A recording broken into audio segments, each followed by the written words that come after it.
Hello, dear friends, and welcome to my channel.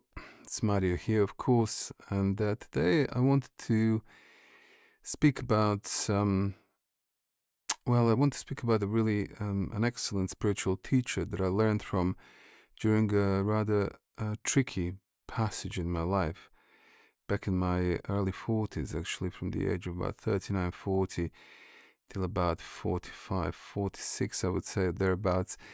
When I went through what for us men is known as midlife change, or for some of us we could say midlife crisis, and so on. And it's a particular passage in men's life. Women don't actually get. There's no equality in this one. Women actually don't really get that type of passage. They have different, but for us men, you can expect that towards the late 30s or beginning of the 40s, you will enter a passage. And that passage is sort of in the middle of your life. That's why it's called like that. And it's not an easy passage, generally speaking. Some men decide that this is an invitation to change. That's how I was. And accept the challenges of this period of my life. Others decide to, get a new girlfriend and a new motorbike and go around the world, and others just grin and bear it and just try to get through without anything being changed whatsoever. So there are a number of ways one can deal through this period. But spiritually and psychologically speaking, it's a great invitation for us men to change, for essentially for the better. And if we understand the passage well, we can, with our inner work, achieve that. Now, sometimes this passage can be rather lonely, because what happens is that you, metaphorically speaking, let's say, receive, as I tend to say, you receive invoices for your deeds in the first 40 years of your life, let's say, and particularly those that you haven't paid, the deeds that you haven't done, and things that you did wrong, or people that you hurt, situations where it didn't behave well, and so on. They come sort of not to haunt you, but they come forward for you to examine yourself in the light of those situations and not to shy away from them anymore. So that is one side of the story. Then you've got facing your life as it is. What have I done for the previous 40 years? Have I achieved anything or not? Because a lot of us men stay boys till that age, let's say. And we change physically and emotionally a bit, but essentially within we stay boy-like, and then there's facing death, because death comes close all of a sudden. I realize I'm not 20 anymore, I'm 40, and so on, and all of a sudden you feel that life may not go on forever, and that can cause panic and various emotional responses. And many things in between, one start lamenting one's mistakes, for example, which is, or cry over something that's happened that one hasn't cried their tears over, and things like that. So there are many things that we can lose confidence about what's going to happen to us with our career, with our life. We enter a very unknown land, because up to that point we're still kind of confident and strong. We know what's going on, most men. But then things get far more shaky for a period of time. They stabilize themselves later again. But during this period, it is very important, in my view, as I learned through my own experience, to have good guidance. And they're great people to follow, like, for example, there are a number of American Jungian psychologists like James Hillman, for example, some wonderful books written on men's passages, midlife passage, and so on. But still, it's also, for some of us, it's a spiritual passage of a different sort as well as that. And so one is to kind of get with the program and get one's life sort of in order, and accept good advice in order to be able to get through this phase in the best way and allow himself to change. That's what happened to me. I went through quite a number of difficult years, and as a result, there was a strong change that was imparted as a result of midlife change. But it's not. This wasn't easy. There was a fair bit of suffering involved and various other things. This is not unique to me, Between us men, this is known. The more sensitive you are as a man, the more you will feel the passage. The less sensitive you are, the less, and so on and so forth. But one trusted guide that I found during that passage was a great Dutch, German, so it's mostly Dutch, but also German monk and priest called Thomas Kempis. Thomas Kempis was born way back in 1380, and he died in 1471.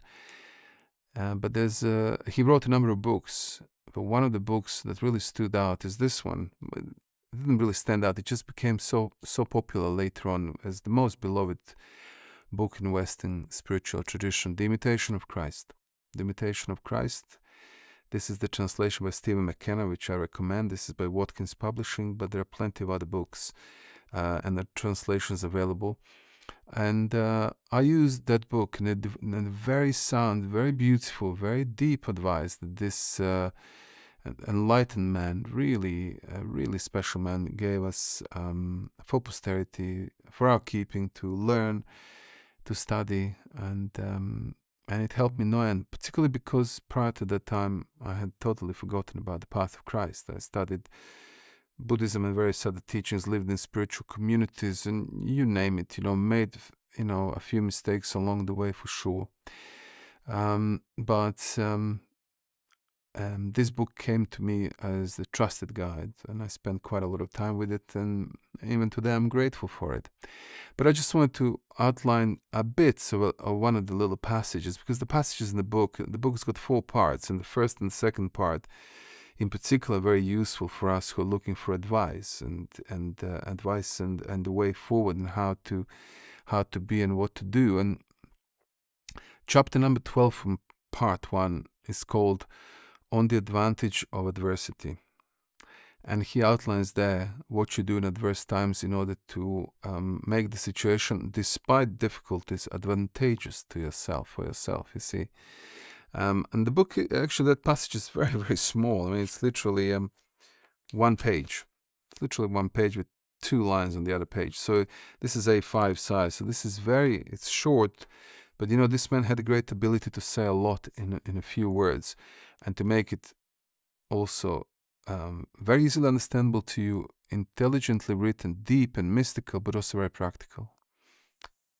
So he advises. So I just want to read a couple of bits from this particular chapter, just in case, if you may be, dear friend, in a position where maybe there is a difficulty or adversity in your own life, where you may want to receive a bit of advice. This is something that helped me, and I was ripe for it and served me well. I hope it can serve you, but if it doesn't, there are plenty of other books, of course, out there. So, but he starts this passage saying that it is good for us to meet troubles and crosses now and then, because they recall us to ourselves, you see. Because at that time, I just thought, why is all this happening to me, these difficulties? My God, how on earth can I get through this? I really felt like I was on a cross, and I didn't know where to turn and how to be. Even my friends and family, I just could not receive correct advice. And this book really came forward at that time beautifully, and told me that what is happening to you, the adversity that you're facing, is not wrong. It's good for you sometimes, because it'll take you back. It'll bring you back to yourself. And that was absolutely true, because I had lost myself in the world a bit. I suppose I had put a lot of trust in the world in a way that I did not even know. I was connected to friends, always connected, but it was from that position of somebody who wanted a bit too much. I was a bit too keen to be attached, as opposed to a bit too keen to be detached,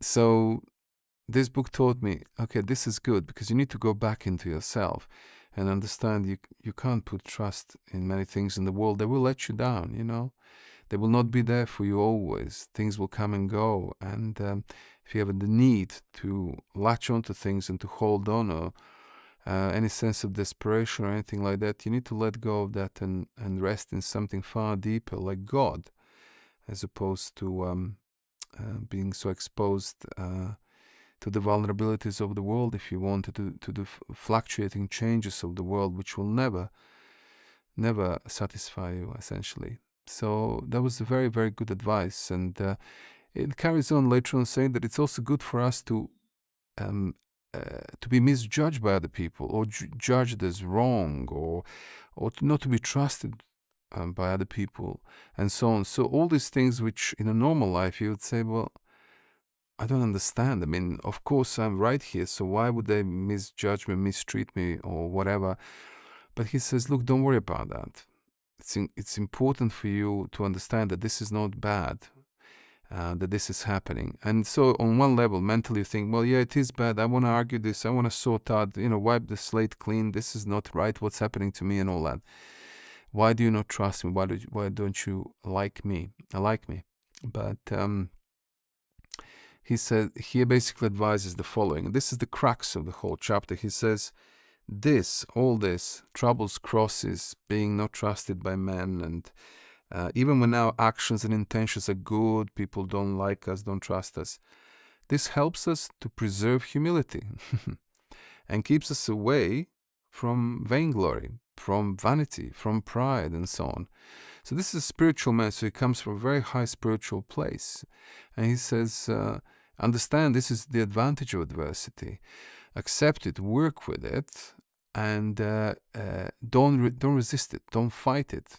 Let it humble you further. Let it keep you away from pride further. And I did allow that to happen. Actually, it was very hard on my ego, which was really well developed, but rather wounded too. So you have a wounded but developed ego. It's really tricky. But he then finishes the first part of the chapter saying, "For when we're held cheap and not fully trusted by men, we're more inclined to turn to God, who knows the secrets of our heart." You see? So I wasn't fully trusted. That was clear by people, but I turned to God because I just didn't know what else to do, and He told me to do so. So I trusted Him because I thought there's a good man to trust. So He was right. He was absolutely right. Then he advises that every one of us should basically rest in God so surely that we never feel any need to go into the world and seek consolation from other people, from among men and stuff. And that's a wonderful thing, because we often meet other people or seek other people to be consoled, to be understood, to be to feel connected, to feel loved. And a lot of these things, they're not wrong, but we are seeking that from the world. So was I. I had been seeking that from the world, from other people, and chunks of my identity were tied into it, big chunks. And when I realized that this is all actually wrong, the whole approach is wrong, it was quite a shock. So, but the transition takes time, and you need to kind of study the message regularly and daily. I did it daily for many months in order to be able to understand and to accept that in my own life. So, but if you rest in God so safely, so surely, you don't need to rush out and seek consolation among people. You can meet with people and hang out with them and do this and do that and talk, but you're not going to ask from them to supply something which they cannot really, you see. And Thomas Kempis says also, when trouble and temptation befall a man, he sees that God is exceedingly necessary to him, since without God he can do no good. You see, very simply, one sentence, yeah. And I can definitely confirm that. I realized, gosh, I had been so proud. I had been living in my private spiritual world where I thought that I could actually, that I'm something amazing and I can do it all by myself, and that I have a great view. I mean, there was a lot of delusional thinking. I'm telling you openly this because it was true, actually. Then I realized during that phase that without God I can actually do no good. When you're on your knees, when you lament and pray, It's a very fruitful spiritual passage. When you cry over your sins, let's say, so to speak, it's the most fruitful spiritual passage. And Thomas Kempis, very trusted guide in that, very trusted guide. So yeah, it's good to lament for a good reason, but with good guidance. So you just don't lament for the sake of lamenting.